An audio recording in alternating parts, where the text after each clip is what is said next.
Vous êtes bien sur La Première. Bonjour à tous et bienvenue dans ce Trésor. C'est la fin de plusieurs années d'attente pour la jeunesse de Kaweni. Désormais, la localité a enfin sa propre maison des jeunes. Le bâtiment a été inauguré ce matin en présence du préfet de Mayotte, du vice-recteur et du maire, Mohamed Majani. Les invités ont eu droit à un live du chanteur Trio en ouverture. Une prestation ô combien symbolique pour ce bâtiment construit sous le thème de l'art du spectacle vivant. Avec cette MJC flambant neuve, la municipalité espère encourager les pratiques artistiques à Kaweni à valoriser les richesses culturelles. On écoute la réaction du maire. Cet outil, dans le cadre du quartier, a été attendu il y a longtemps. Donc aujourd'hui, je suis heureux et satisfait de l'avoir enfin concrétisé et l'offrir aux personnes qui le souhaitaient. Les jeunes sont les bienvenus. Il y a des salles multimédia, il y a la bibliothèque et puis il y a une animatrice et une directrice qui est là. Ces deux personnes vont les accompagner, vont les encadrer et les orienter. En plus, il y a des associations aussi qui vont y être là et travailler. Tout ça, c'est sur la gestion de la ville. Mohamed Majani qui est au micro de Chafanti Alibako et Phare Ouseni. C'est l'heure des adieux pour le grand cadi de Mayotte. Après 27 ans de bons et loyaux services, Nordine Bakar a eu droit aux honneurs pour son départ à la retraite. Une cérémonie s'est tenue ce matin à la Case Rocher. De nombreuses personnalités se sont présentées, un symbole de reconnaissance de la part de l'État pour cet homme qui a exercé la fonction de cadi depuis 1991.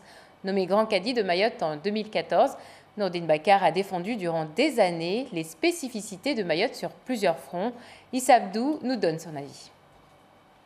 Le cadi est utile à la fois à l'État et au département. C'est d'abord un salarié du département, mais on voit bien que les missions sont tellement transversales, tellement importantissimes pour les deux institutions et même au-delà. Et donc l'idée que ce soit le préfet qui organise, qui prend la main pour organiser cet événement, oui, ça relève d'un symbole très fort et au fond de la reconnaissance que ces cadis ont eu un rôle important à jouer, y compris dans la justice qui est, comme chacun sait, une mission régalienne de l'État et de droit commun. Et qu'un cadi dignitaire religieux donc soit reconnu à ce point-là par l'État, le droit commun, la laïcité par excellence, est pour nous un symbole très fort. Et c'est la raison pour laquelle il y a une vraie belle émotion pour son départ, mais en même temps ce sentiment de devoir accompli et de service accompli au service de Mayotte. Les images signées Zora Abdou Café et Hachim Saïd Hachim. À l'abattoir, après l'inauguration de son nouvel espace public hier, la Poste a ouvert ses portes ce matin. 230 mètres carrés ouverts au public. Une nouvelle façon de travailler pour les agents et de nouvelles machines également pour rendre le client autonome sur certains services. On écoute Corinne Pinault, la directrice des ressources, appui et transformation. À partir du moment où on change, le changement c'est toujours perturbant. Le client, quand il y aura un petit peu moins de monde, ça va être plus paisible, on pourra leur expliquer bien mieux et ils feront aussi seuls des opérations. Mais là maintenant où ça va avancer un petit peu plus, je viens vers vous, monsieur le client, vous souhaitez quoi ? Le client va exprimer un besoin, moi je vais le conseiller et je vais l'accompagner vers un endroit où il y a du numérique, un automate courrier, parce que c'est pas la peine d'attendre derrière un îlot pendant 5 minutes, alors qu'on peut faire par exemple une opération bancaire même sur un automate courrier. Je peux faire un RIB là-bas, je peux faire un relevé de compte, je peux envoyer mon courrier sans patienter, mais on va les accompagner pour leur montrer comment ça fonctionne. Tout est dans l'accompagnement en fait. La réussite du nouveau concept SCI, c'est l'accompagnement de nos clients vers les nouveaux univers en fait.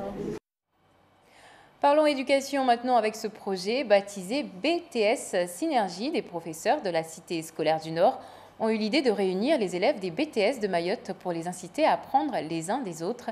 L'idée a été mise en pratique ce mercredi à Mtsangadoua. 3 BTS venus de Mamoudzou, Petite Terre et de la Cité du Nord se sont prêtés au jeu pour simuler des séances de recrutement. Tout cela s'est déroulé devant la caméra d'Anastasia Laguera et Youssouf Ahmed Matoir. La disquette, vous connaissez tous la disquette, non? Non. Avant, il y avait des tout petits CD comme ça. Le langage lui fait encore défaut, mais Ben Ali Taher, élève en première année de BTS informatique au lycée Bamana, maîtrise son sujet. Avec ces mots, le professeur d'un jour âgé de 20 ans réussit à transmettre sa passion aux élèves des BTS gestion de la PME et BTS banque. Je leur ai appris à connaître un disque dur, c'est-à-dire ses fonctions. Moi, avant, je ne connaissais pas tout ça. J'apprends comme les autres. Et je comprends mieux parce que vu que c'est un élève de notre âge, du coup, on se concentre plus et on apprend plus. Dans la salle d'à côté, l'ambiance est studieuse, les élèves se sont totalement prêtés au jeu. Tenue vestimentaire adaptée, lettres de motivation, CV. Ce matin, les recruteurs ne sont autres que les élèves du BTS gestion de la PME de la Cité du Nord. Ils testent leurs camarades des autres sections.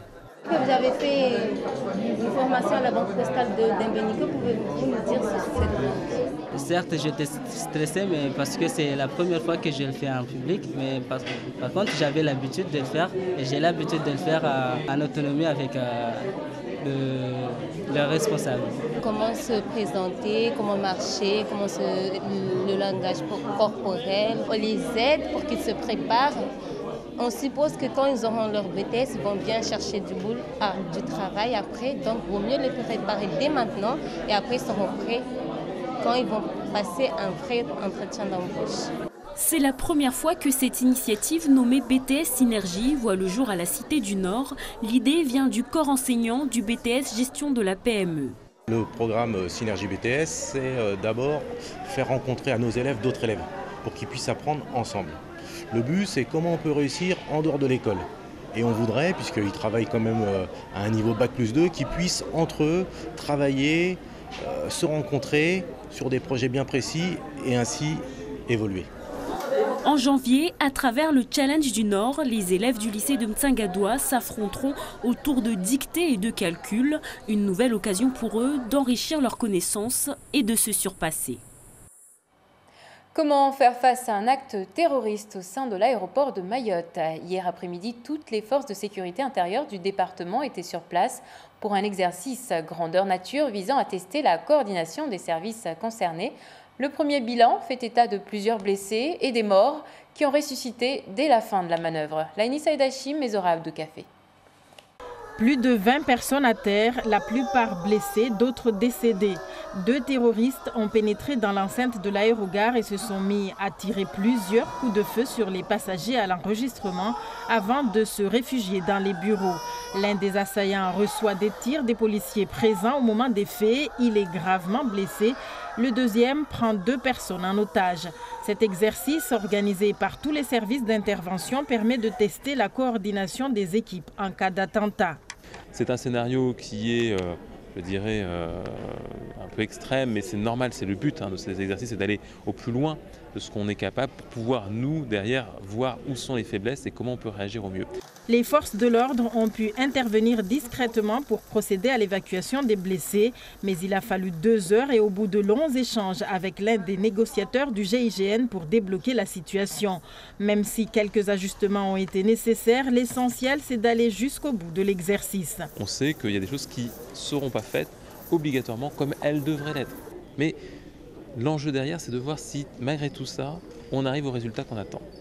Et force est de constater aujourd'hui que, oui, il y a sans doute eu à des endroits des choses à améliorer, c'est normal, mais qu'on a réussi à aller jusqu'au bout de l'exercice. Au bout du compte, l'assaillant se rend, il est immédiatement interpellé. Dans ces situations qui relèvent des faits criminels, les procureurs de la République sont en première ligne, en contact permanent avec Paris. Ils coordonnent toute la phase judiciaire. Une fois que j'ai été saisi, j'ai immédiatement avisé l'échelon du parquet de Paris pour savoir s'il prenait en charge ou pas tout de suite.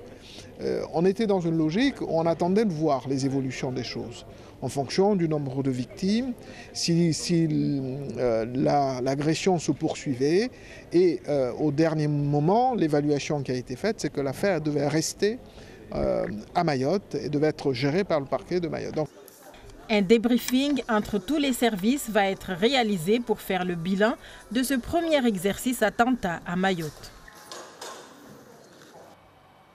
Voilà, c'est la fin de cette édition. Merci de nous avoir suivis et restez sur la première. Dans un instant, Siti Darossi et Bruno Minas reçoivent Julien Kerdancuf, le sous-préfet chargé de l'immigration clandestine à Mayotte.